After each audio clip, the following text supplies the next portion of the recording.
Well, good morning, good afternoon, good evening to whoever is tuned in to the Growing Our Future podcast. It's always a pleasure to bring on folks to talk about what's going on in the world of ag education, FFA, leadership development, careers, opportunities, and just provide information and insight that people can use. And today is no different. Today we have one of my colleagues, the executive director of the Ag Teachers Association of Texas, Agricultural Teachers Association of Texas, the ATAT. We have executive director Ray Pieniazek. Ray, thank you for joining us today. Morning. Good morning. Good to or be afternoon here. or evening, whoever's listening to this, whenever. We're still glad you're here. Ray, every podcast so far that we start off with, I start off with the same question.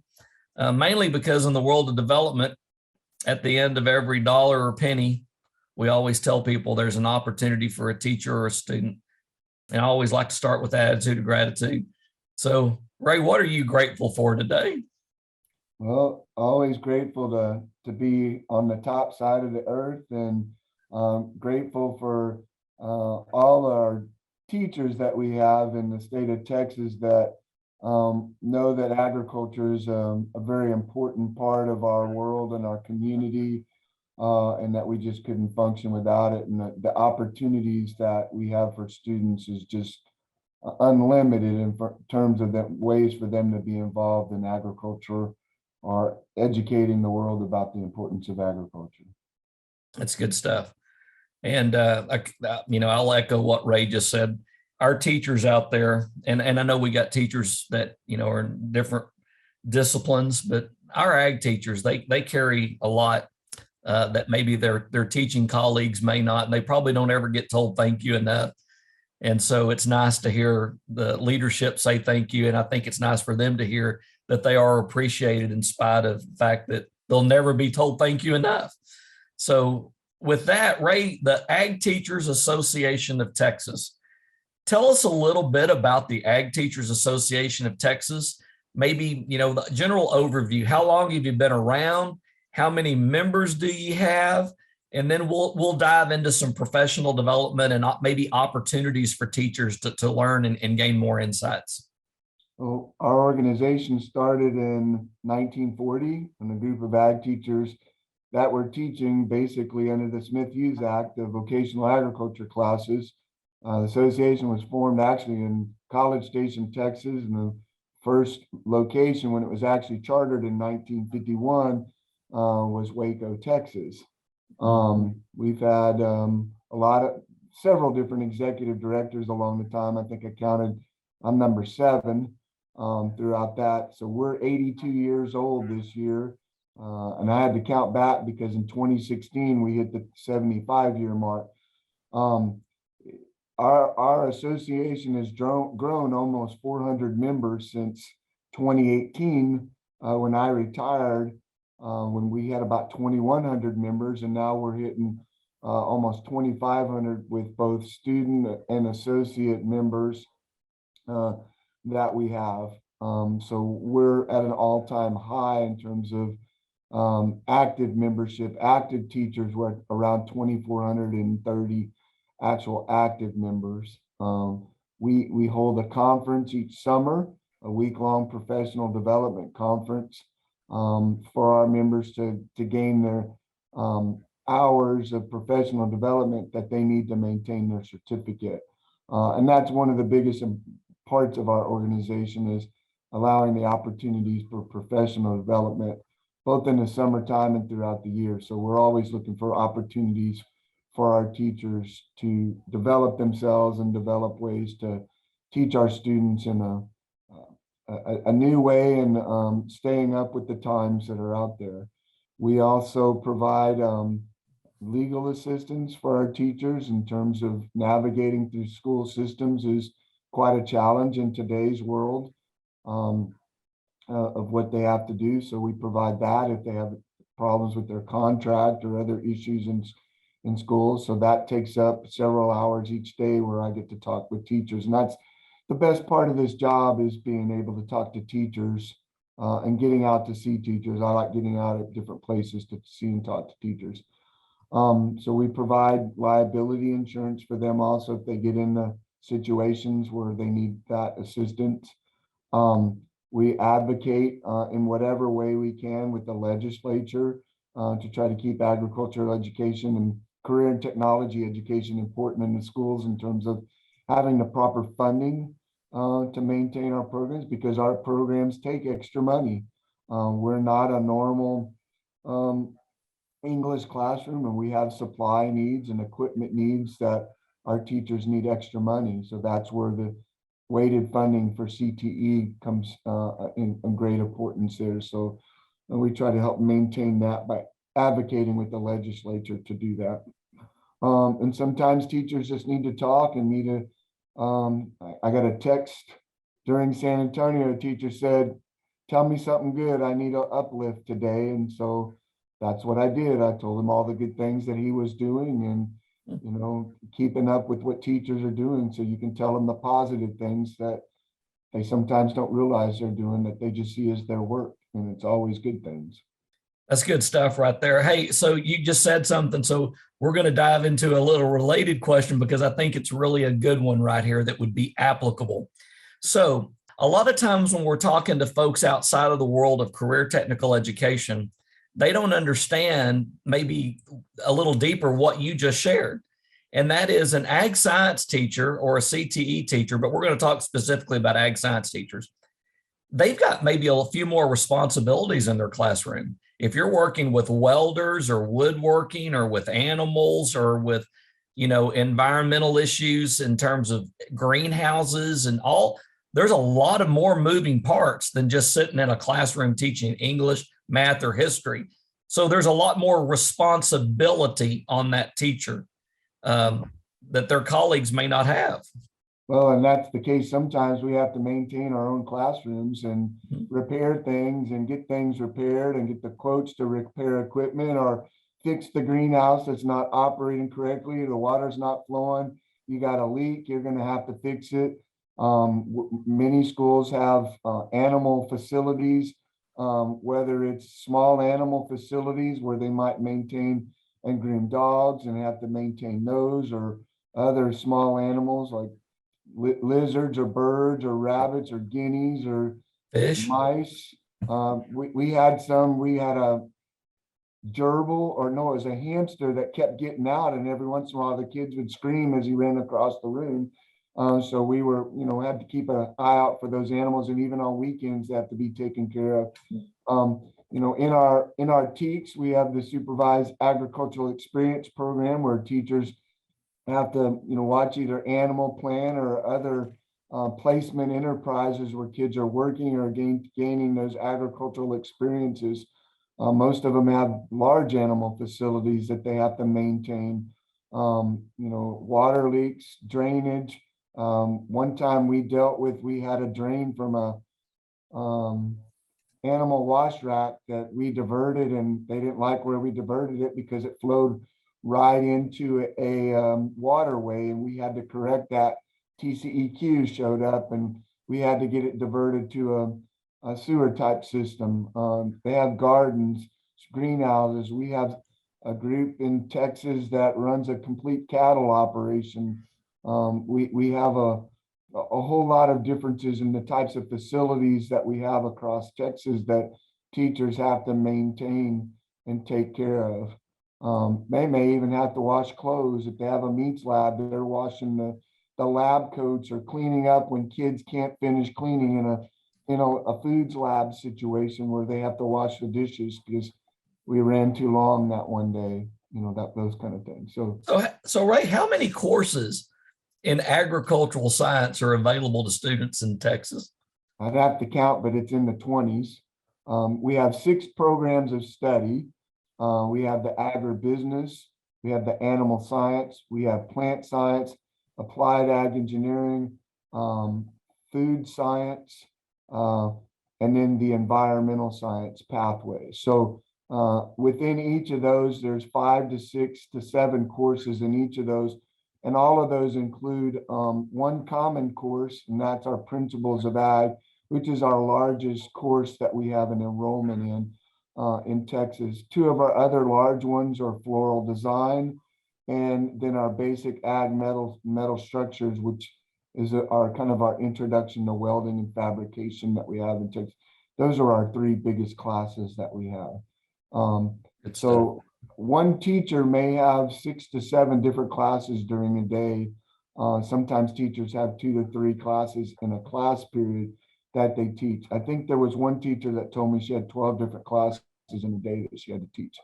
So that's quite incredible, the diverseness which our teachers have to have a background to be prepared to teach these students different things based upon the needs of what students want. And that's what most schools do. We don't just offer a class, we offer classes that the students want and that the communities want their students to have training in. So that's a really good point. A lot of times we talk about that, you know, history does change. I guess it changes daily, but math, English, you know, some of that stuff's pretty standard. But when you think about agriculture, when you think about growing populations, you think about urban sprawl, you think about conservation, you think about pests, you think about wildlife, you think about everything that's affected in agriculture. And to think that our teachers have got to kind of keep up with all of that to be able to share the most contemporary information with students, in addition to, like you said, taking care of all those classroom responsibilities. Again, that's what makes our teachers kind of unique. Well, you know, and then they have the CTSO, the FFA that they have to be responsible. And there's 5 or 6 different things that are going on at once, from the leadership development activities, the career development, the speaking development, the officer development in their local chapter, their community activities, the animal project supervision at stock shows. You know, there's 90 different things that in a day a teacher might have to worry about besides responding to emails and taking care of any school responsibilities that they have, depositing money in a timely manner, getting, you know, an entry in, turning in lesson plans, documenting attendance. So there's plenty of things during the day that an ag teacher is pretty spent at the end of the day. So Ray, let's back up because I want to unpack some of this stuff, because I think there are a lot of basics sometimes that communities folks don't really understand. And I can tell you, in dealing with sponsors and folks in our community, when you break it all down for people, it helps them really have a deeper appreciation for everything that you just shared. So here's an example. You mentioned the word TEKS a while ago. TEKS, TEKS, Texas Essential Knowledge and Skills. Ray, what in the world are TEKS, and why are TEKS important to public education? So every class taught in the state of Texas has an essential knowledge and skill. Any class may vary with anywhere from 7 to 20 TEKS, along with the skills, the essential knowledges and skills. And we're talking action words like analyze, develop, create, that the teacher would do in each class. So a teacher has to teach all those TEKS, and the students have to master 70% of all those skills. Now, in the career tech world, and especially the ag science world, there's about one to two standard TEKS that have record keeping, supervised ag experience, student-led organizations, knowledge and history of those, and basic employability skills that they would have to teach to those students. Some of those don't come in direct teaching. Some of those come in just from doing each of the activities throughout the year, that some of those are inadvertently taught, and the students have to master those speaking skills, those working with others, with other students in cooperation and teamwork, and those analytical skills that you would challenge the students with. So let's keep going down this path, because I think this is really good stuff for people to understand. Another word that you used out there, or an acronym that you use that I want to dive into, is the CTE.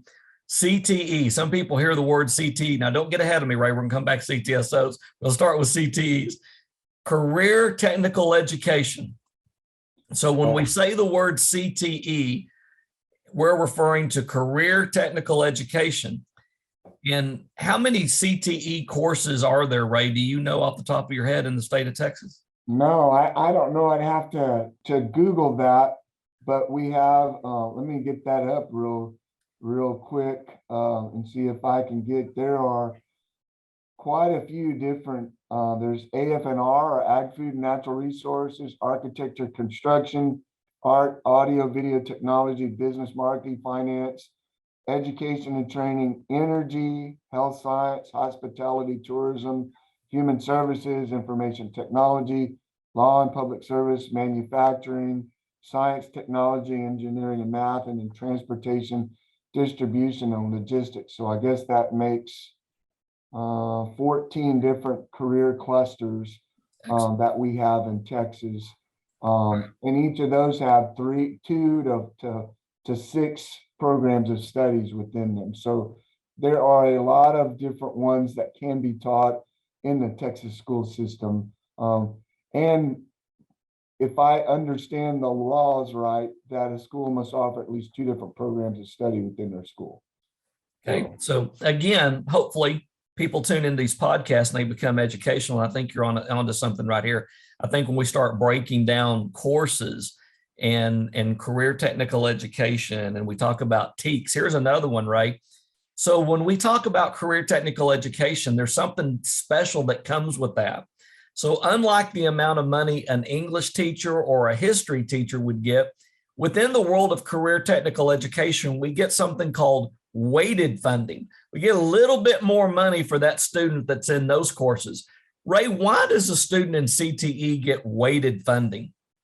Well, our weighted funding structure just changed a little bit, but we have level 1, 2, 3, and 4 classes.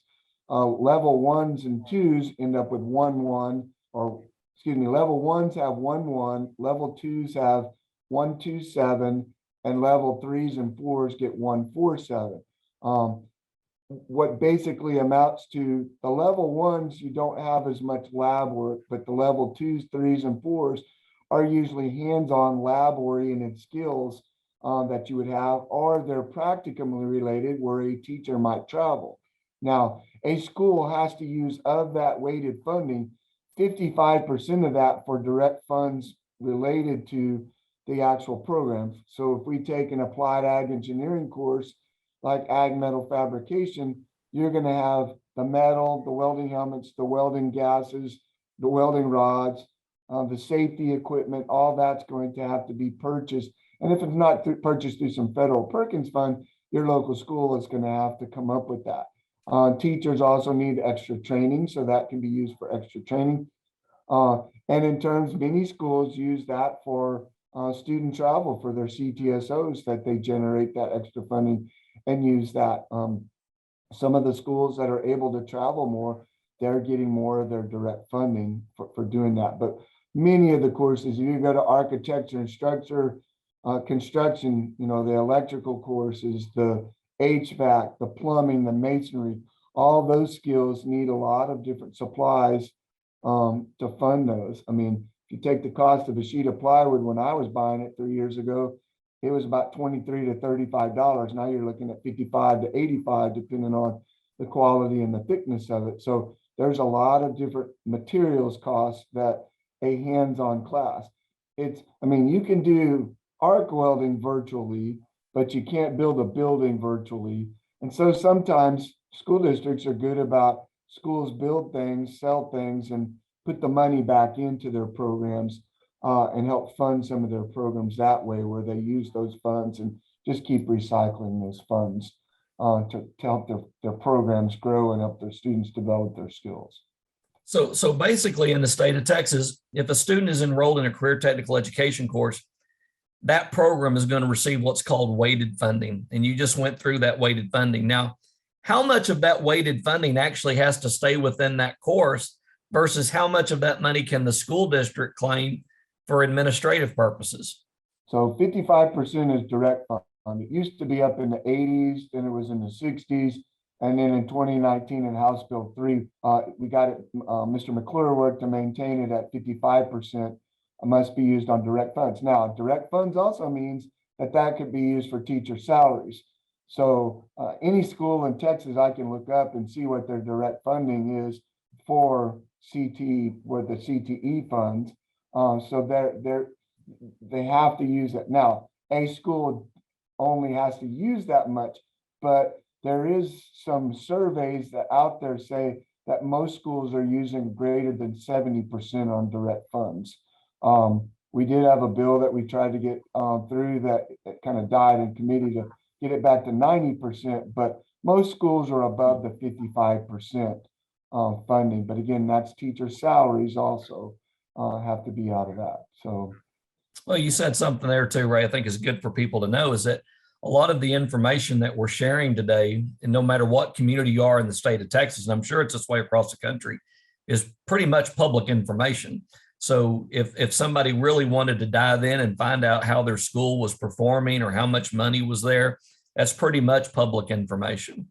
Yeah, I can go to the summary of finances and look at what any school is generating in terms of Texas dollars that are being given to them, and what their source or tax rates and all those, and what dollars are generated from each of the different funding programs that Texas has for public education.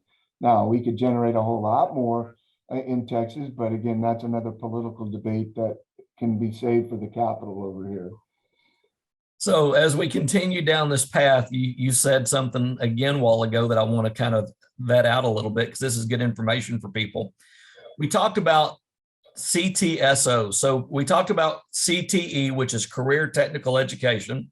And now you said CTSO, which is Career Technical Student Organizations, CTSOs. How many CTSOs are in Texas, and what would be an example of some of those? Well, some of the common ones would be the one that jumps in my head because I'm looking at the business marketing finances, would be Future Business Leaders of America. You have the health occupations students, or HOSA. You have the different ones within the hospitality and tourism that are under Skills USA is one of the other large ones in Texas, because they have a variety of different ones underneath theirs, from the hospitality and tourism ones to the manufacturing, the welding ones. There is also many of them pick up on Skills USA because they cover a lot of the different ones underneath there. So that's some of the bigger ones through the Family Consumer Science, FCCLA, and FBLA, and the student-led one with Skills USA. And under Skills USA, they have a lot of different branches. A school can have multiple Skills USA affiliates at one school for each of their different groups that would like to belong to that. But again, the largest one is the FFA in Texas. Correct. FFA in Texas, we have membership in excess of right over a little 155,000, I believe, and enrollment is around what right now, 239, 240,000? Yeah, somewhere in the 230s. Yeah. So here, I'm really trying to paint a really cool picture here for ag science teachers in the state of Texas.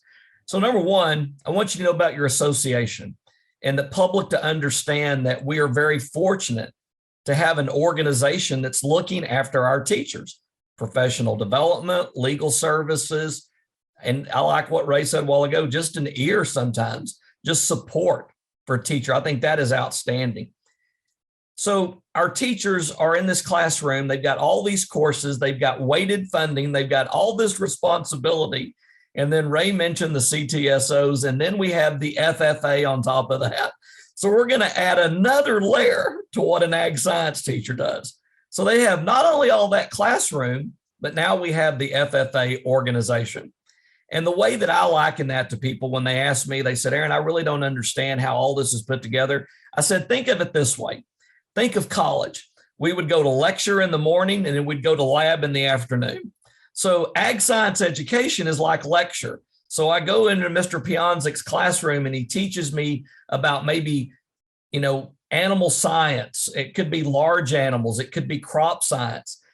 But then after school or through the FFA, I start saying, I want to compete in a speaking contest, or I want to judge livestock. So now I'm applying the lab version, which is the FFA version of what that classroom instruction is. And guess who's in charge of that? Ag teachers. So ag teachers are taking on, Ray, how much more responsibility in career development events and leadership development, conventions and conferences and all of that. How much more is there for a teacher? So, I mean, most teachers talk about their second day starts when the bell rings at the end of the day. The great ag teachers are the ones that will spend the time after school with the students to develop and build those relationships to create that extra oomph for that student to make them competitive in the workforce when they get prepared, so that they have the extra experiences, whether it's an ag science fair project that they're doing in the greenhouse or in the shop, or doing a survey on with a Google survey or something like that. The CDs. I mean, usually my day started again at 4:15, and sometimes 7 o'clock at night I'm leaving, because then once I finish with the students after school, if I'm not going to leave and travel with them somewhere, I'm going to have to get ready for the next day, go get the copies made, get the materials ready, cut something to be prepared, go pick up those supplies. We have a lot of teachers, their starts at 6:30 when they're picking up materials on the way to school. Just like a family consumer science teacher might have to, for their nutrition class, pick up the supplies, or their culinary, our teachers are picking up those things, or picking up some animals. When I taught in Clear Lake, I went one time and brought my students, one of my wife's students, heifer or cow to class so they could palpate, and learn how to do that. And so that's not something, that's normally done. So to line up those animals, or if you want to teach them about, I see some of the equine teachers drawing with chalk and painting on the horse, the skeletal system, so the kids can learn the skeletal system of a horse, or setting up guest speakers. You have to do that after school. I can remember time, and I know in little schools, or I should say in all schools, we have to work with all our other departments, whether it's the choir, the soccer team, the basketball team, the football team. I left one night at 10:30 to go to Houston because I waited on two girls to play in a soccer game. It was their last senior game, and the two sisters, one was senior, one was a junior. I said, "You're not going to have to miss that. We'll just leave when you get done." And so that's what ag teachers do to role model to the other teachers in the school that we're willing to work with you, to share all our students. So, and then the weekends, if there was a contest in the springtime, we'd leave after school on a Friday and might be back till Saturday night at 7:30, 8 o'clock at night. And then there may be something on a Sunday that we have to get done to be prepared for Monday. So. Wow. I'm already tired just listening to all that. And I'm fixing to add another component to all this. Okay, so we got the classroom, we got CTE, we got weighted funding, we got all that extra responsibility, we got all this FFA stuff. Oh my goodness, we got LDEs, CDEs, competitions, conferences, leadership development training, all kinds of really cool opportunities for our students. And then lastly, we add another component. It's called the Supervised Agricultural Experience. So now an ag science teacher, in addition to the classroom instruction, in addition to all the FFA activities, now they have what's called SAEs, a Supervised Agricultural Experience. This for a student could be an experience. It could be a plant project, an animal project. Ray, tell me about what the SAEs looks like, and what does an ag teacher have to do to manage that? So an SAE is designed to give that student those agricultural experiences outside of the classroom. It could be something as simple as working on grandfather's farm or ranch. Could be working on a wildlife sanctuary, wildlife refuge, in a state park. It could be that we have a lot of students who actually don't have farming operations, that might have a forestry product, raising wood products. It might be that they have a cotton farm. It might be that they're farming some unique crop. It could be they're a vet assistant at a local vet. It could have a small animal enterprise. I think we had somebody raising tarantulas or spiders. We've had them with KVs. It could be as simple as working, at the feed store in the local community. There's all kinds of different ways for students to get their SAE experiences. And, some of them had to do it virtually when we hit the virtual world, that, they may be logging in to communicate with different job situations where they can, see things online and get experiences that way.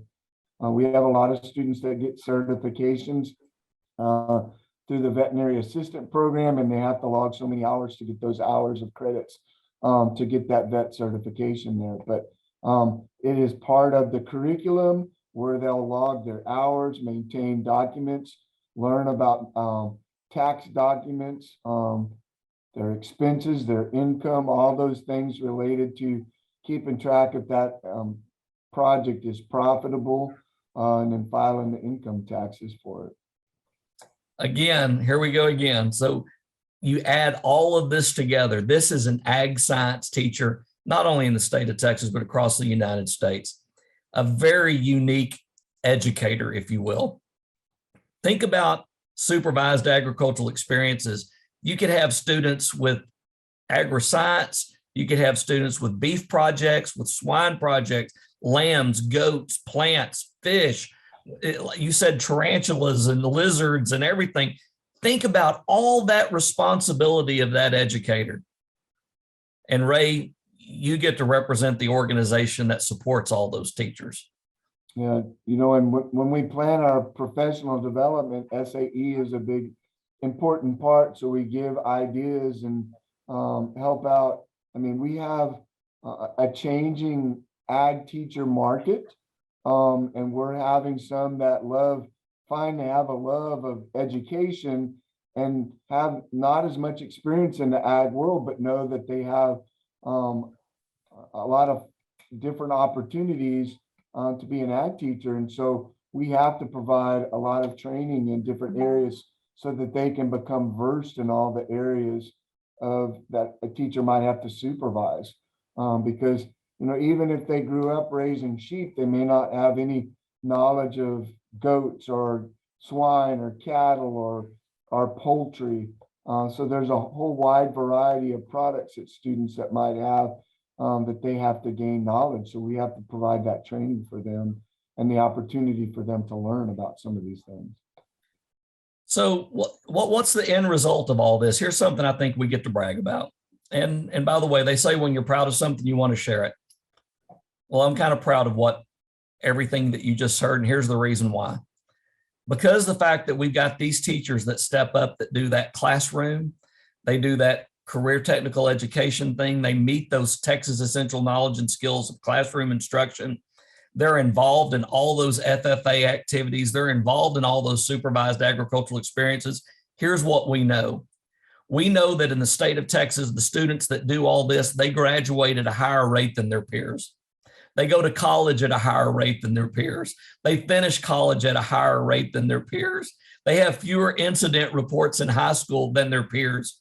We know that this incredible investment that we make in our ag science teachers and in our FFA program have one of the most positive effects on our state right here in Texas than any other program in public education.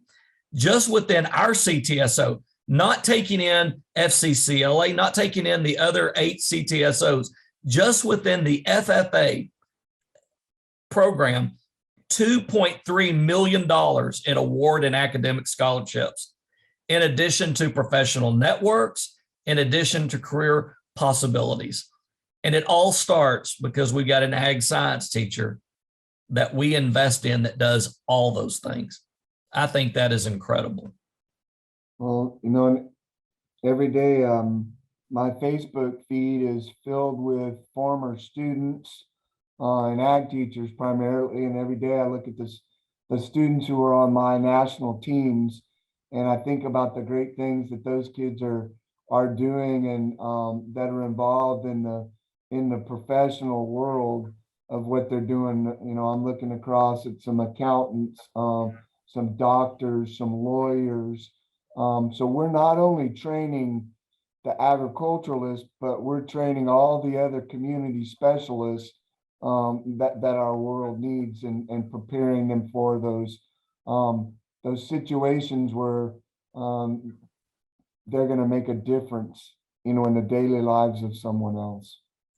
And that we could do a whole other podcast just on that one thing right there. The soft skills that we give our kids Sponsors all the time tell me, Aaron, we just wish we could hire somebody that would show up for work, somebody that can articulate themselves, somebody that can get along with their neighbor. And I'm sitting here looking at our kids going, boy, have we got your employees. We've got the answer to solve a lot of problems.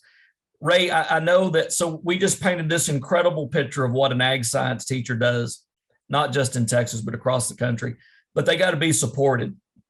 And I think we've done some things in Texas here that are pretty good. Number one, you've got to, we're not going to go into detail about the LEAD program, but we do have a program through the foundation that kind of re-energizes some teachers. But also on the ag teacher side, y'all have a professional development conference, and you also have a mentor program to get young teachers off to a great career start. Tell us a little bit about the conference and the mentor program. I think we're in the 5th year of our mentor program. That's graciously supported through a grant from Herman and Bobby Wilson. And that gives us the ability to pay retired ag teachers to go into schools, or hopefully go into schools, to get with 1st year or 2nd year ag teachers, to provide them that mental and moral support to navigate their way through a school system and through the FFA and ag science world. Because sometimes they don't know what they're doing. They're in a single teacher department, or they're in a multiple teacher department and they don't know how to navigate communication. But we have, I think this year we have 38 or 39 actually in the program, supported by about 25 mentors. Some of our mentors have more than one. We actually have one that has 3, because they're all 3 new teachers in one school. And so they can talk to them on the phone, text them to answer questions, but many times they ask the basic questions that they don't know the answers to, and they can get a pretty quick and rapid response. We have some that are very, very successful about supporting their teachers and getting them extended contracts, helping them navigate to get more equipment, to get school trucks, to get stipends, to get the support to be there and communicate with those administration. This is what your teacher really needs to make your program better. If you want to support the program, support your teacher and get them going there. And we've had a very good success rate of keeping those new teachers. We're in the upper 90s of keeping those teachers either at their school or maintaining in another school district, getting a new job. So we would like to reach more. And it's just a matter of them making the commitment to get with their principal to allow it. Schools, by virtue of funding through the state of Texas, can have mentor programs, and sometimes they don't give a mentor to the ag teacher. They would rather have another ag teacher mentor them. So we've had very good success with the mentor program and keeping our new teachers there, because we'll end up with somewhere in the neighborhood of 150 to 250 new teachers in Texas that have no experience or lack experience in navigating the ag science world. And then you have a conference too. You have a professional development conference. Yeah, we will have a little over 100 workshops this coming year on Wednesday, Thursday, and we have over 700 currently registered for Monday, either half day or full day workshops, from anything from pesticide certification to tours of a hatchery, tours of botanical gardens. We have hunter education, floral design certification, archery, shooting sports, which is something that's growing in our schools programs. So we have a wide variety of SAE type and FFA type that we'll offer throughout the week. Well, then we have an exhibit show where we have about 70, 80 exhibitors that come in just catering to the ag teachers that offer curriculum, equipment, universities, so that they can share with their teachers, what are some career options and degree options. We have fundraisers that support the teachers so that teachers can raise funds for their FFA programs also. Well, this is the longest podcast I've filmed yet, by the way, but I think it stands out because it was an opportunity to really paint a picture of what an ag science teacher in Texas does, the responsibility that they hold, the chance that they have to empower young lives, and then the incredible outcomes that are a result of all that we've put into this program. Foundation is proud to support all this, by the way, and we're proud to be partnered with what we call Texas Team Ag Ed, which is Ag Food Natural Resource, the FFA Association, the ATAT, and then, of course, our role in that. I'm always fond of saying that, and they attribute the quote, I think, to Abraham Lincoln, but he said the philosophy of the schoolroom in one generation become the philosophy of government in the next.